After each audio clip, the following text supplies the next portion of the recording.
3, 2, 1.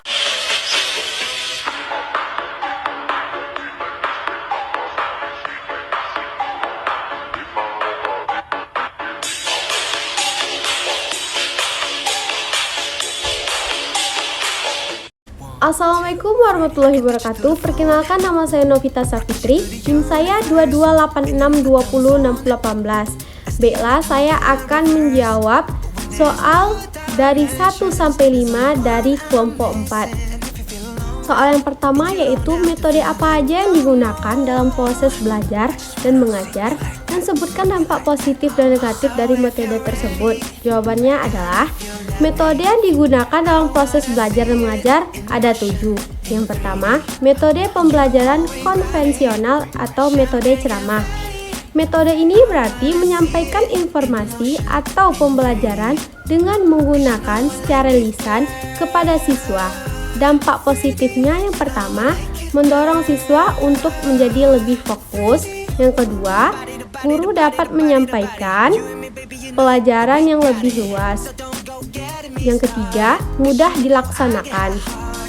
Dampak negatifnya yang pertama, siswa menjadi pasif. Yang kedua, proses belajar membosankan. Yang ketiga, mudah dilaksanakan. Yang kedua, metode pembelajaran tanya jawab. Metode ini berarti metode mengajar yang memungkinkan terjadinya komunikasi langsung antara guru dan siswa. Dampak positifnya yang pertama, pertanyaan dapat menarik dan memusatkan perhatian siswa. Yang kedua, merangsang siswa untuk melatih dan mengembangkan daya pikir, termasuk daya ingatan. Dampak negatifnya yang pertama, sering membuang banyak waktu.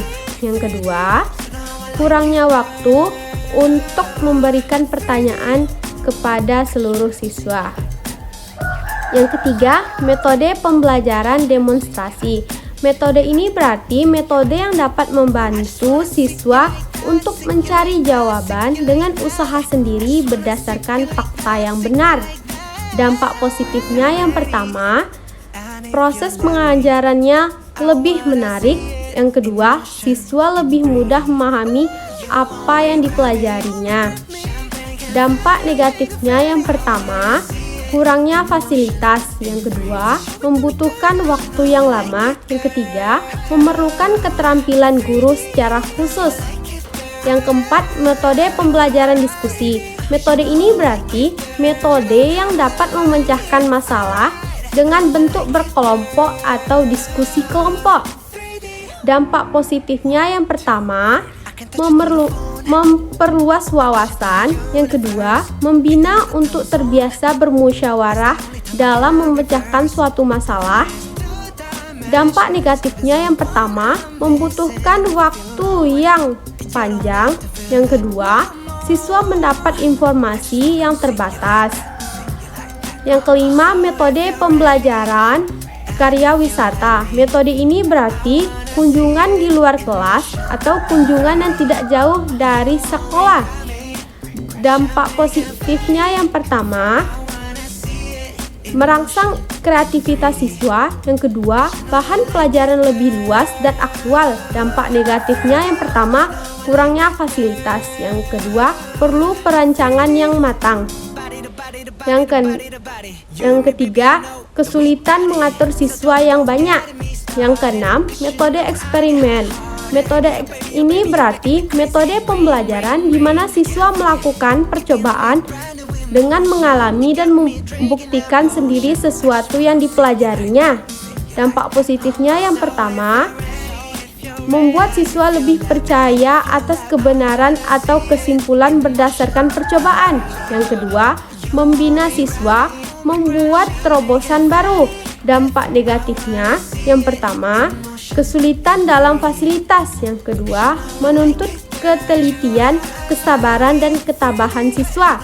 Yang ketujuh, metode resitasi. Metode ini berarti metode mengajarkan siswa diharuskan membuat resume tentang materi yang telah disampaikan oleh guru dengan menulis di kertas dan menggunakan kata-kata sendiri. Dampak positifnya yang pertama, siswa menjadi lebih ingat dengan materi. Yang kedua, siswa menjadi lebih berani dalam mengambil inisiatif dan mampu bertanggung jawab.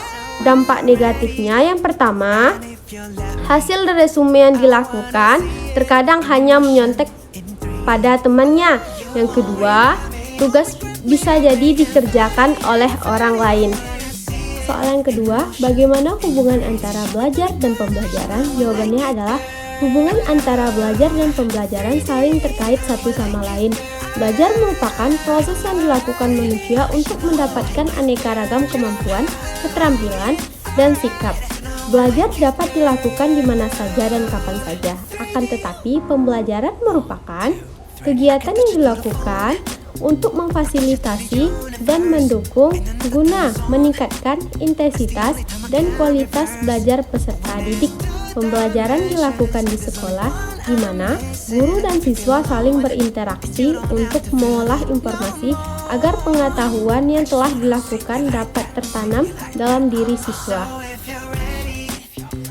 Yang ketiga, apakah yang membedakan belajar dan pembelajaran dan bagaimana hubungannya? Jawabannya adalah belajar adalah proses atau usaha yang dilakukan tiap individu untuk memperoleh suatu perubahan tingkah laku, baik dalam bentuk pengetahuan, keterampilan, maupun sikap dan nilai yang positif sebagai pengalaman untuk mendapatkan sejumlah kesan dari bahan yang telah dipelajari. Pembelajaran merupakan suatu proses kegiatan yang memungkinkan guru dapat mengajar dan siswa dapat menerima materi pelajaran yang diajarkan oleh guru secara sistematik untuk mencapai tujuan yang diinginkan pada suatu lingkungan belajar. Hubungan antara belajar dan pembelajaran saling terkait satu sama lain. Belajar dapat dilakukan di mana saja dan kapan saja, akan tetapi pembelajaran dilakukan di sekolah di mana guru dan siswa saling berinteraksi untuk mengolah informasi agar pengetahuan yang telah dilakukan dapat tertanam dalam diri siswa. Soal 4. Apakah tempat tinggal siswa ada pengaruh pada kegiatan belajar? Dan bagaimana cara mengatasi hambatan dari lingkungan sekitar tersebut? Jawabannya adalah iya. Karena dalam mencapai keberhasilan belajar, tempat tinggal merupakan salah satu faktor penunjang. Tempat tinggal dan lingkungan akan terasa nyaman dan dapat memudahkan siswa untuk berkonsentrasi dalam belajar. Dengan mempersiapkan tempat tinggal dan lingkungan yang tepat, siswa akan mendapatkan hasil yang lebih baik dan dapat menikmati proses belajar yang siswa lakukan. Cara mengatasi hambatan belajar di lingkungan sekitar adalah yang pertama, pilihlah tempat yang nyaman untuk belajar.